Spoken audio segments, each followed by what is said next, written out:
but like I would, if I just had to. They should call this show Club Not So Random, right? This should be called Fake Time with Bill Maher. This is fake time. He's got real time. Now he's got fake time. This is Fake Time with Bill Maher. This is where the shit guests go, right? He's got the Secretary of State on the TV. He's got this dog in his basement, locked up like Sleepy Joe. Go ahead. No, we had so many awesome people. I have more to play for you from where that came from in just a second. That's from Club Random, Bill Maher's podcast with comedian Matt Friend. And I wanted to begin the segment with that. We'll get to other more important things later on, so do stick around for that. But just funny, I saw this clip circulating, and Trump impressions really are hilarious to me for some reason. Part of it is I'm envious because I've tried. I really have myself to have a Trump impression. It's never exactly what I want it to be. All I can really do is that loud increase that he does in his volume. This is very bizarre, where he'll just be normally talking and then he raises his voice. I can't actually hold the impression very long, but Matt Friend obviously does a really good one there. So here's the rest of that part of the podcast, and then we'll get on to other things. Oh, and quickly, before clicking play, please make sure you are subscribed to the YouTube channel. Just a little click for you, but for us, it means the world. So please do that. Here it is. It's hard. Maybe you don't hear yourself. Oh, really? Even the cast of Coda could hear it, okay?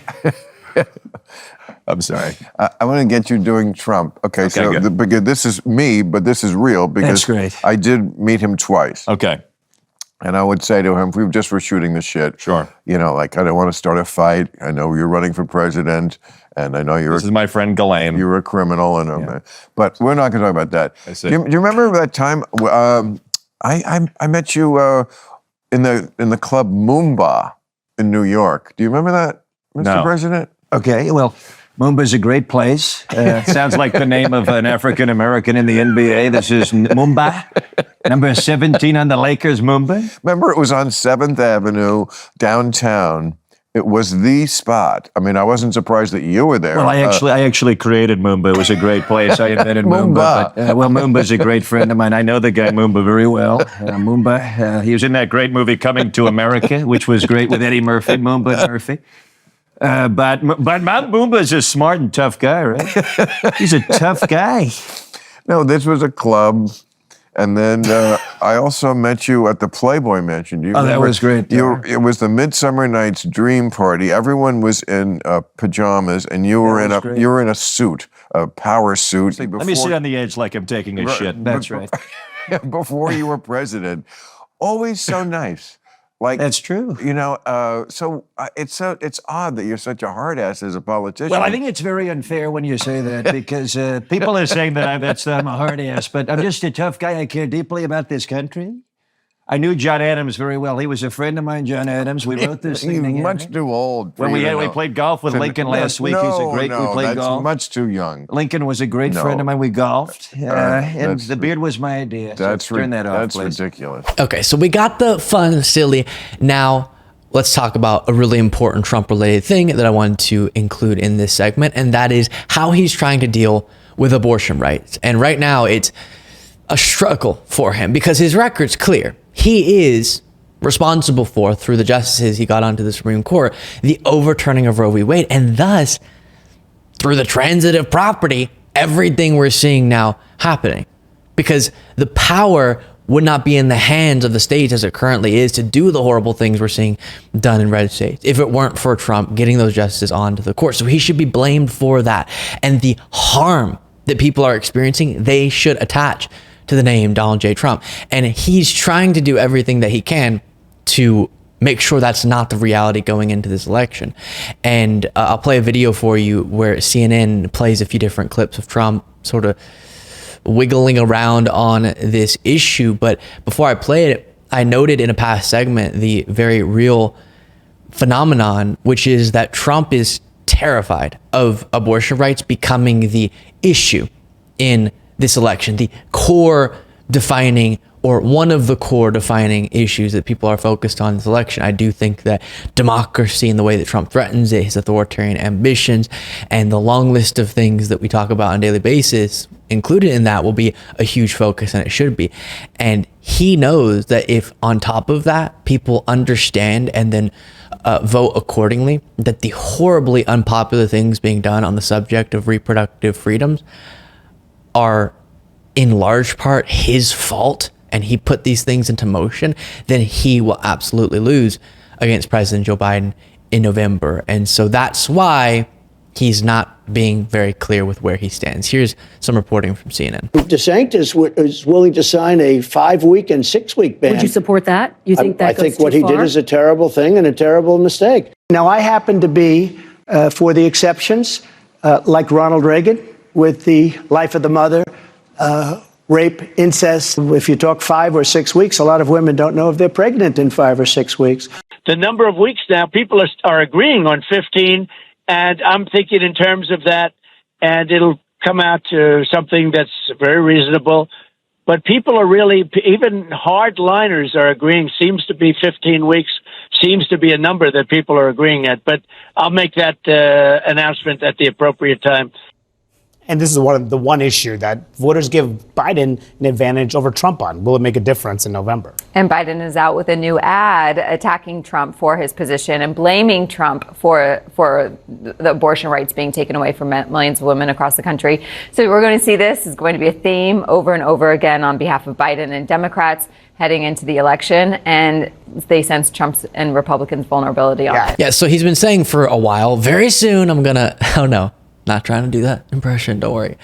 That very soon he's going to release his plan when it comes to abortion or when it comes to reproductive freedoms more broadly. But I don't think he's ever going to release that plan. He keeps mentioning 15 weeks.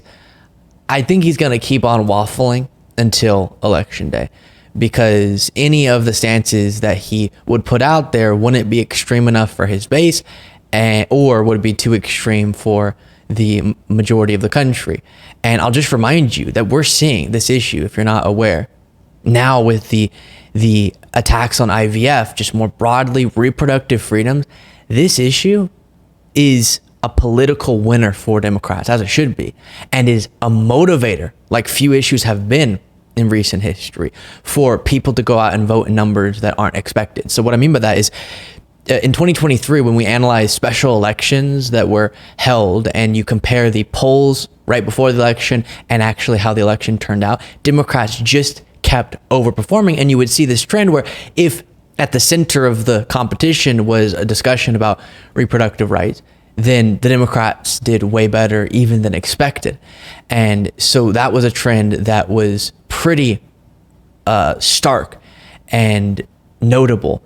And if that plays out again in November, then Democrats are in a much better spot than we might think. Now, I will always say over and over and over again, because I don't want to be perceived on this, that hope, optimism doesn't replace motivation to actually make those things happen. So obviously we have to make the result through hard work, advocacy, and activism the result that we want it to be.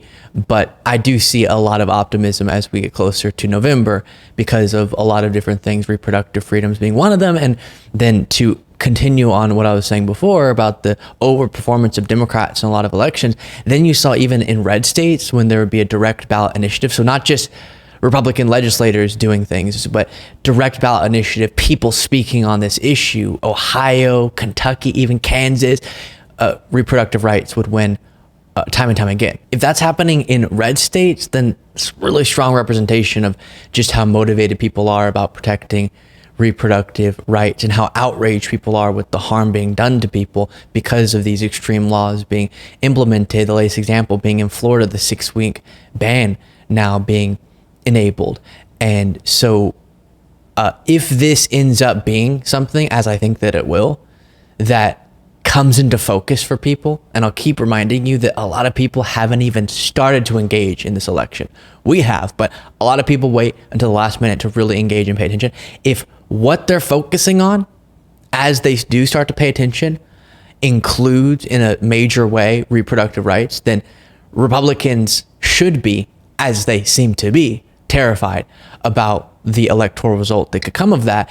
And Trump clearly understands that among other Republicans, because of the incoherence we're hearing from him on this issue. If you had this historic outcome of your election that a bunch of your base was in favor of, being the overturning of Roe v. Wade, wouldn't you be pounding the drum on that more? Or say that you're going to go even further and get some nationwide thing? But Trump hasn't been saying that, and he's in a really difficult spot, as he should be, because of his record now coming back to haunt him in the eyes of much of the American people. Now, I want to show you one other clip, and this was posted by Brian Tyler Cohen, but it's from a collaboration he did with John Lovett of Pod Save America, where John Lovett just makes an incredible point about the way that some people think about voting and how really you should recalibrate your thought process before November if you think about it this way. Take a look. We all collectively have a choice about whether or not we want someone who is going to fight to make the country better, or someone who's going to make it much worse, someone who's going to try to enshrine Roe into law, or someone who's going to try to pass a national abortion ban, someone who is going to go after trans people and gender affirming care, or someone who's going to try to protect it at the federal level, someone who believes in democracy or someone who doesn't. Voting is not some grand statement of human identity. It is not the defining character trait that proves who you are or what you believe. It is an opportunity to use a lever of power to make the country better or to make the country worse. We will have a choice in November. On climate, for example, I don't think that there is a bigger choice facing a democracy on Earth, probably in the next decade, than whether or not we elect a Democrat. For the climate on planet Earth, I don't think that there's a bigger choice. I think every climate activist in the country, whatever their legitimate gripes are with Joe Biden's embrace of kind of an all of the above strategy of his failure to do a host of different things, whatever the valid criticisms may be, every person who believes that we have to tackle climate change ought to be doing everything they can to elect Joe Biden in November. And you can do that across virtually every single issue. There's a perfect quote there from John Lovett. Voting is not some grand statement of human identity. It's not the defining character trait that proves who you are, what you believe. And that applies so much to some conversations I've been having recently, a bunch actually, with voters around my age, younger potential voters, who are acknowledging to me that Trump's worse, but will then follow that up with, but blank. And the blank often associates with that human identity. I feel like voting for Biden because it doesn't align with all my values, or I'm upset with him about something, is making me less pure in my values. And I want to find someone who's the full embodiment of me. And you can't think about voting in those terms. And you do have to understand that as our system currently exists and as this election currently exists, Trump or Biden's going to win. Which one do you think would be better? Now, I do think there are some people who might be better qualified to have the conversations with those sorts of voters who see this as a lesser of two evils race, because I just don't. I don't think Biden's an evil, and I think he's had a pretty successful presidency and a record that would justify re-election regardless of Trump being so horrible in comparison. So maybe other people could empathize more with that feeling and then still express why voting for the better option regardless is important. But still, I was just having a conversation with someone who was saying it feels like I'm giving strength to or bolstering the two-party system by voting for one of the two options, which not voting for one of the two options in a race that is going to give the victory to one of the two options isn't really going to rattle things and cause for a third party to explode in prevalence and strength. And there are longer systemic things you'd have to do, longer term systemic things, I should say, to make that a reality where more parties could be more viable. And so if you do care, and I know these people that I'm talking to do, if you care about these subjects, the rights of people and the upholding of our Constitution, our democracy, just basic things, then you have to vote for the option that can actually win and represents the correct positions on those things. And the way that it was phrased to me, the concern from this particular person I was talking to was, I don't think it's fair to say that voting for any other option other than Biden in this situation is wasting your vote, right? If you vote for a third party or something, that not voting for Biden, the person who could actually win and defeat Trump, that's wasting your vote. They felt like that's an unfair characterization because each vote should have value. And what I said to them was, yeah, the reason why it's wasting your vote in a sense, at least if you agree that Trump should lose, is because your vote has value. You're choosing to put that value somewhere where it won't actually work for you. It won't actually do anything in a meaningful sense to move the ball down the field. And so the fact that your vote has value is why you have to use it wisely and not throw it away on a candidate that absolutely won't win. And so I love the way that John Lovett summed up that concern that people have as maybe characterizing your vote as this full expression of your complete self and your complete identity rather than just a pragmatic decision based on the options on the table. Make sure you're subscribed to the channel. Let me know what you thought of all that in the comments.